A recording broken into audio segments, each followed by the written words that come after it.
much rero imyaka ibiri ishize Bugingo Boni uyu numwe mu bamamaye nka GT Business Group cyangwa se umwe mu basobanuzi dufite hano bakomeye bahanganye n'uwitwa Rocky Kirabiranya rero nibwo yatangiraga urugendo rero rwo kurebera inyungu z'abahanzi bagiye batandukanye nka Rukundo Christian Nsengimana.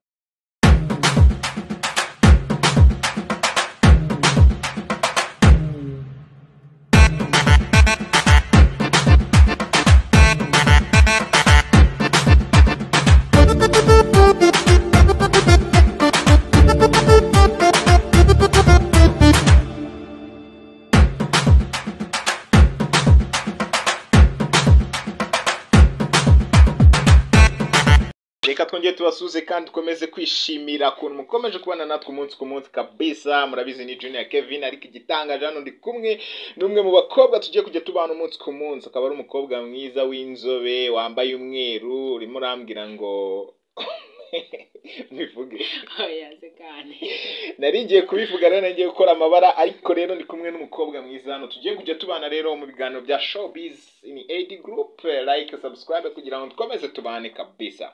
Uyu munsi hano tugiye kumanuka mu nkuru zigiye zitandukanye. Josiane, urishimiye ibi bintu? yes ibintu ndabyishimiye cyane. Abakunzi ba AD Group ndabasaba kugira ngo bajye badukurikira bakore subscribe, share and comment. Ibintu tuzatubataho ni ibintu byiza cyane buri munsi umunsi ku munsi. Ngiye rero ndi mushyashya hano kuri channel ariko ndabizi neza ko muzaryoherwa. Yego amazina yawe rero? Yes, ngiye nitwa Josiane Isimbi akaba ari amazina yanjye. Ngiye kuzajya nkoresha ndetse kuri channel ubwo muzajya nyine mugenda mumenyera gake gake.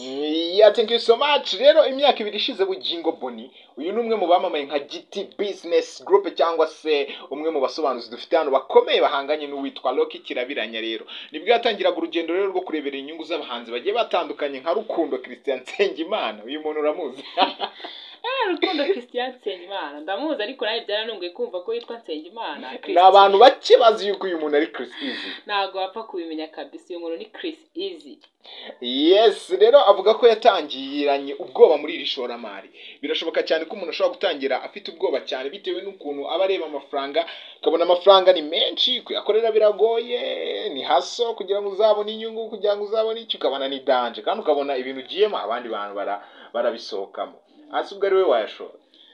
Nanjye nabanza kugira ubwoba ku mugani wa GT. Nyine ari ukuntu uba ugiye gushora amafaranga nko mu bintu ukabanza kwibaza uti si ibintu bizavamo akantu. Rero GT ndamwumva ko nanjye gushora ku muntu nka Nsengimana Christian utaramenya nyine kazaba Chris Easy tuzi ubu urumva nyine nawe byakugora kugira ngo uhite ushora inota direct nyine. Cyambere ko ari n'umuraperi none utubona hit izagorana. Yes, twabonaga ari ibintu bizagora ntabwo ari gupfa kwizera tu. Ariko mu ndirimbo ngiye kukubwira sibyo? Mu ndirimbo nshaka kukubwira urambwira indirimbo Chris Easy ushobora kubukunda. Iyi ndirimbo ya mbere yitwa Bana, iya kabiri kitwa Inana, iya gatatu kitwa Basi Sorry, iya kane kitwa Jugumira, iya gatanu kitwa ngo iki? Izindi ndazibagiye. Mbwira muri izo ngizo. Amashu n'ibiki byose ni indirimbo nyinshi zitandukanye ariko ngiyewe ku giti cyanjye indirimbo za Chris Easy zose ndazikunda ariko by'umwihariko indirimbo bita Inana ndetse na Basori yaririmbanye na Pasi Kizito ni indirimbo nakunze cyane kurenza izindi zose ariko n'izindi ari gusora muri iyi minsi nka za Jugumira. Jugumira iri kubikora cyane rero urumva ni indirimbo nyinshi sinakubwira ngo nimwe nkunda cyangwa se n'ebyiri tubanze tuzamure ka Jugumira tukabyine.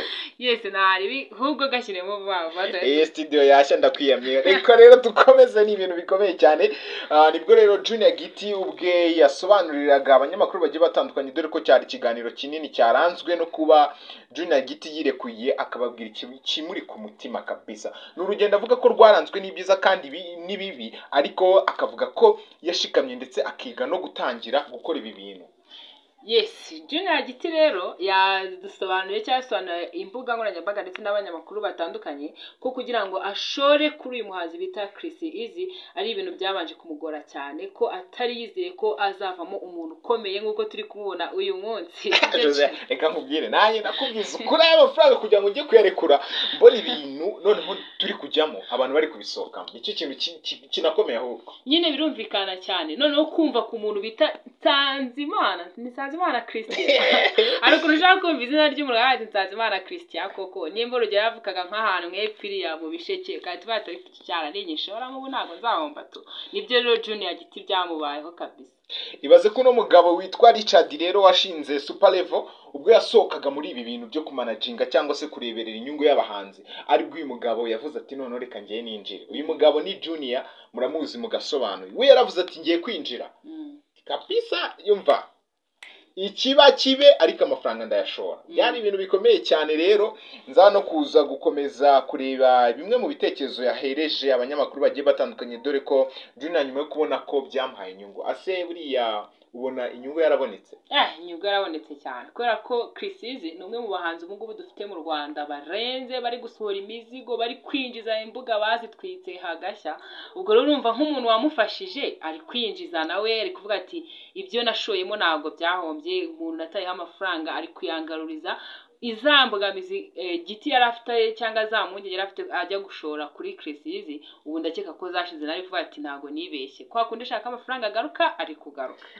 Hari ibintu mbona byihishe inyuma buri Chris Easy umufunga amaje gukora muri Giti Business Group ni ugiye gutera Junior gushora amafaranga. Ibi bintu nubwo baba badushisha regaye dore ko bitabire n'ibirori byinshi cyane bigiye bitandukanye. Chris Easy ni umwe mu bantu bakugize amahirwe cyangwa se umugisha ku muntu bita Junior. Siko bibona? Yes, nibyo kabisa ntago nabihakana kubera ko urumva Chris Easy nk'umuntu wateye inkunga na Giti urumva nawe akora aharanira kuba yagira gute yateza imbere Giti. Urumva Giti yabyungukiramo ndetse nawe akabyungukiramo nk'umuntu wafashijwe kuba yagaragaza impano ye ndetse ikaba yaranagaragaye tuyibona.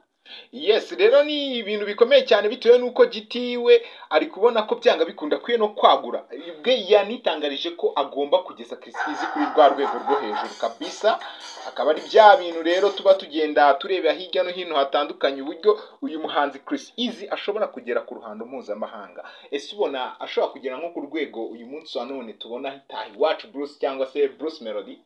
Yes, birashoboka cyane kuri Chris Easy cyane ko na Junior yabihamije.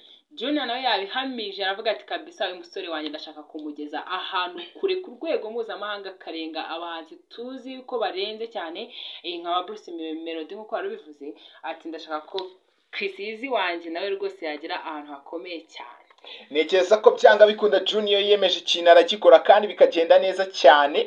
Byanga bikunda araza kubigeraho kandi mu gihe gitoya ariko byanga hari ikintu yaje gutangariza aba bantu mu kanya ndaje tukivugeho kugira ngo abanyarwanda bakomeze kugenda bagikurikirana kabisa. Ni mu minota mikeya tuje tuvuga kuri icyo kintu kabisa.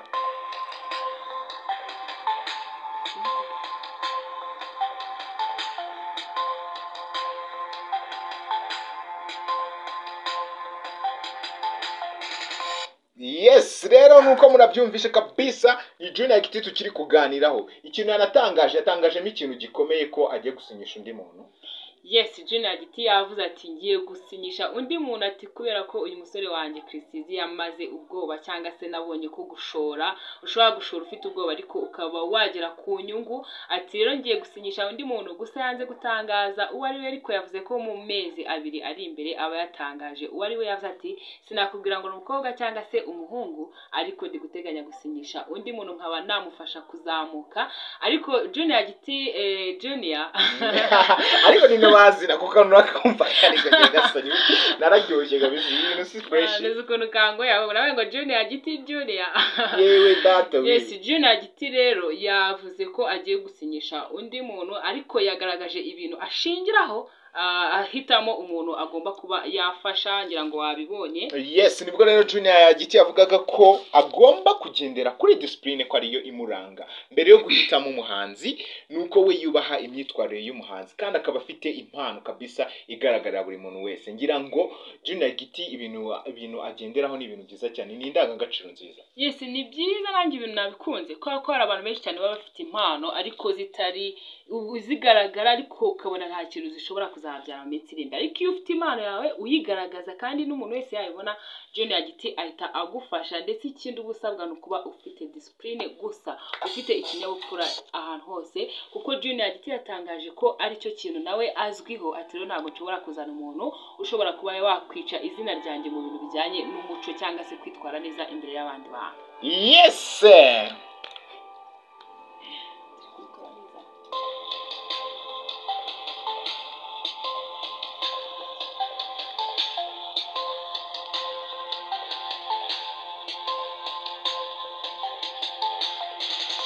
ya John, ngira ngo abantu mu minsi iri imbere ntibakwitega undi muhanzi muri Giti Business Group. yes ibyo byo rwose ni ukubyitega, nta kindi ni urucabana yabisobanura avuga ati ngiye gufata undi muntu wo gufasha. Utekereje nde? so nahita mubona ntabwo nanjye mbizi neza, umuntu tuvuga ati si umukobwa si umuhungu wamenya ari iki suko. Ngewe ntekereje inyogo ye. Yahita yicana na Yago. cyangwa agiye gufasha Joyeuse. Wabona arasinyisha Joyeuse, ibi bintu ni dandi. ase muri Joyeuse ubona afite imana igaragarira buri wese ra. Aha, Junior aramwiteje none bigiye kumukoraho. ya ntawamenya, gusa nyine amatsiko ni menshi cyane ku bantu bakunda gukurikirana ibintu nk'ibi ngibi. ubwo rero Junior yagitinda cyeka amezi 2 rwose aratumara amatsiko tukumva ibyari byo. Uzi nka buriya Junior ahise afata Joyeuse akahita mukubita muri Huha Record nkuko yasinyishije Muhimundu hajya yitwa Muhimundu France. Ni Muhimundu France yaramusinyishije ejo bundi muri Huha Record, nabura akahita azana Joyeuse akaba agafatanya. yaba mutwikiye kuko urabona nuriya mukobwa France ndabizi ko hari indirimbo nshyashya namaze iminsi asohoye bita Nzagutegereza. Nziza cyane. Ni indirimbo yahise itwika bitewe n'iki n'ahantu baba yarayitangiriye, abantu bamufashije. buriya umuntu wagufashije ahantu wasohoye indirimbo bita bikuzamura direct, no kuvuga ngo Juno nawe aramutse atwikiye Joyeuse umva hashya Joyeuse twamufata yahita abicyamamare cyane. Yes, rero ikintu twavuga cyane kabisa amahoro cyangwa se nabyita reka mbwire Junior ati komeza waguke, komeza utera imbere, komeza uzamura impano z'abanyarwanda kandi ukomeze uziteza imbere. Ngira ngo isimbi aya namwe mu makuru twari dufitiye abanyarwanda, hari ikintu warenzaho?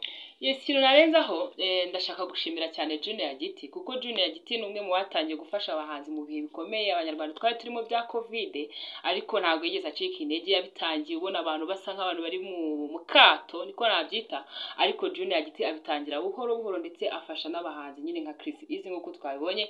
so rero Junior Giti ni umuntu w'intwari kabisa, ngiye namushimira. hanyuma ubundi mbwira abantu bafite impano rwose ko mwakwigaragaza kugira ngo Junior Giti namwe abe yabafasha mubashe kugera kure. Yego kabisa, murabizi ibiganiro byacu nakadasoka kandi tubakunda kubi. Ikintu cya mbere mbabwira ni like, subscribe ndetse na comment. Ngomeza kubabwira yuko undi kumwe n'umunyamakuru wa Danje tuzajya tubana umunsi ku munsi. Thank you so much, ibihe byiza. Sezera abanyarwanda twigendera. Yes, abanyarwandakazi rero mukomeze mugire ibihe byiza kandi mujye mukurikira channel yacu nkuko twababwiye tubagezaho ibiganiro byiza cyane. byinshi murabizi ko tubatwikira, so rero nkuko mwabyumvishe ngiye nitwa Josiane Isimbi nzayamba kuri iyi channel.